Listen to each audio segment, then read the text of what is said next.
Hi class, my name is Kelly Coons. I am going to talk about my research topic. For this class, it was organizational culture. What is it? How does it impact the workplace? So what I was, my thought process with this paper and this question was, what is organizational culture?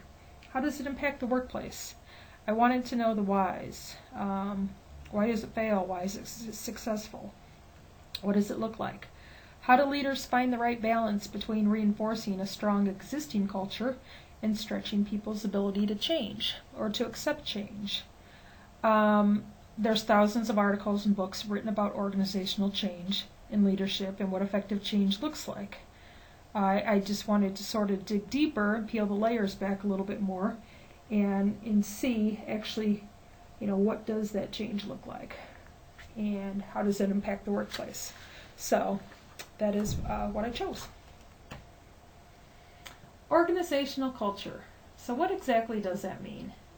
Well, according to Daft, it means culture is a set of values, norms, guiding beliefs, and understandings that is shared by members of an organization and taught to new members as the correct way to think, feel, and behave. Why research this topic? Well, I was interested to find out why some companies can develop a culture that's successful and why others fail miserably. So what works for others and why does it work for some? What does a successful culture look like? How do you measure it? Why do companies seem to repeat the same patterns when it comes to creating or destroying cultures? And what is the trend in today's organization that seems to work? So kind of what's the hot topic in today's organizations that seems to be working in terms of organizational culture? Edgar Schein defines this in his book. So, Organizational Culture and Leadership. He wrote this in 1968. And what he says is organizational cultures do not spring full-blown and mature on the corporate landscape. Rather, they begin as new, young cultures, manifesting the vision and imagination of the organization's founders. Over time, cultural values and belief become embedded in the formal and informal fabric of the organization. So let's stop and think about that for a minute. Over time, cultural values and beliefs become embedded in the formal and informal fabric of the organization. So let's talk about Anheuser-Busch because they are from St. Louis. They are one of the largest breweries, I think, in the country, if not the world, founded back in 1852. Do you think their vision, cultural values and beliefs are embedded in Anheuser-Busch today that was founded back in 1852? So I guess what I'm saying, before I confuse everybody, is the fabric and the cultures and beliefs that were embedded in the organization back in 1852, does any of that remain today? Is there a trace of it left? Or maybe it still is. Maybe they built their company off that and they carried it through generation after generation after generation of family members who are still running Anheuser-Busch today. I don't know the answer to that question. I don't work for Anheuser-Busch. I know a couple of you in class do or have in the past. That's why I sort of used it as an example. I don't know. So I thought it was interesting, since they've been around for 165 years in St. Louis, to sort of see, do they have anything from their original founders embedded in the country or in the organization today, in the organization today. So I don't know. I'd have to find out. So organizational culture and formal rewards. This was a key theme in my research. It was seen as a strategy for achieving or failing to achieve your newly developed organizational goals and objectives. Behavior plays a large role in organizational cultures, and do rewards really work? And when I'm talking about rewards and formal rewards and compensation, it's not about your salary and what you're making. Everything's changing now. You have workforces that are going down to 4 days a week with 3-day weekends, or some people work from home now, don't even have an office to report to, or with vacation, you no longer have vacation, you just take time off as needed whenever you want, as long as your work is complete.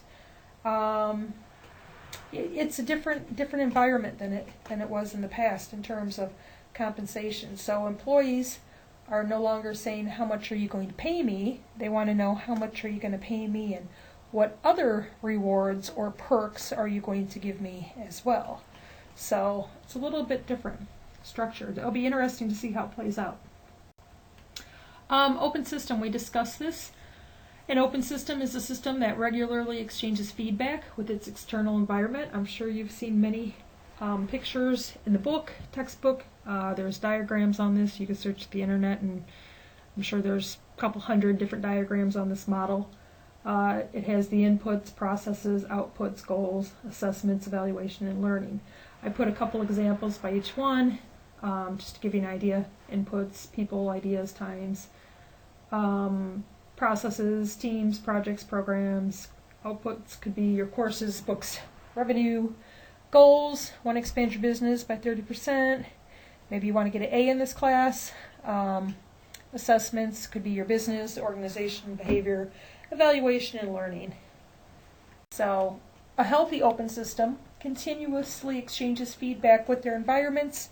They analyze that feedback, they adjust the internal systems as needed to achieve the system's goals, and then they transmit the information back out to the environment. So Dave talked about this in chapter 1. He said that an organization cannot exist without interacting with customers, suppliers, competitors, and other elements of the external environment. So 2 key components to remember with regard to organizational culture. What you see is not always what you get, and that is not necessarily a bad thing. The underlying values and elements of an organizational culture are rarely immediately apparent, and they're usually buried beneath a wide range of social behaviors and artifacts of the past. So my OD tool that I used for this paper was balanced scorecards.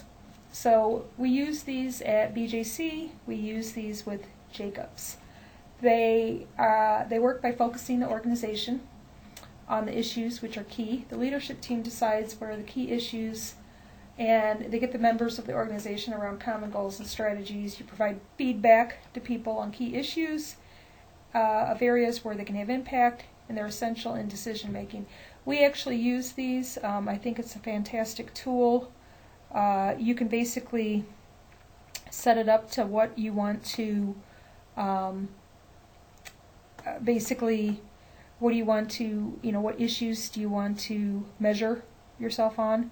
So some of the things that we've done on scorecards have been around safety, because we're obviously building a hospital, so what's our safety look like?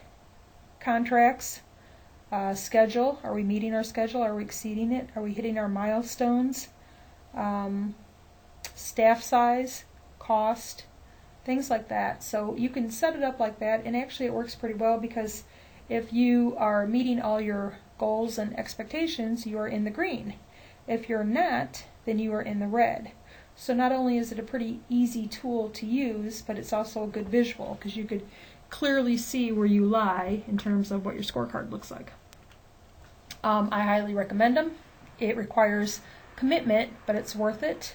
It gives an easy warning of problems ahead, or it can also signal opportunities ahead. And it's a pretty simple system. It's common sense. You agree on strategies, strengths, weaknesses, what you want to measure. You don't focus just on financial, but you also focus on the issues that are going to affect those outcomes in the future. So, wrapping this up, my reflection for this paper in this class, actually for this semester, was one of the most difficult parts of leadership is fostering and managing change. Only a small portion of change efforts actually succeed, and many organizations define culture different. Some have a mission culture, while others operate as bureaucratic cultures, which means you have 2 completely different sets of problems and interpretations of results that they're looking for. I am also amazed at how many organizational development tools are on the market. Whitney mentioned that they use Myers-Briggs, where she's at, and we've used Corn Fairy at Jacobs. Patrick was mentioning a tool called Mindfulness, which I've never heard of, but I thought was pretty interesting, to say the least. And just overall, I mean, the tools that are out there, it's incredible what is out there in terms of offering your organization tools to expand or to implement some sort of change. So that is my paper class. I hope you enjoyed it, and have a good night.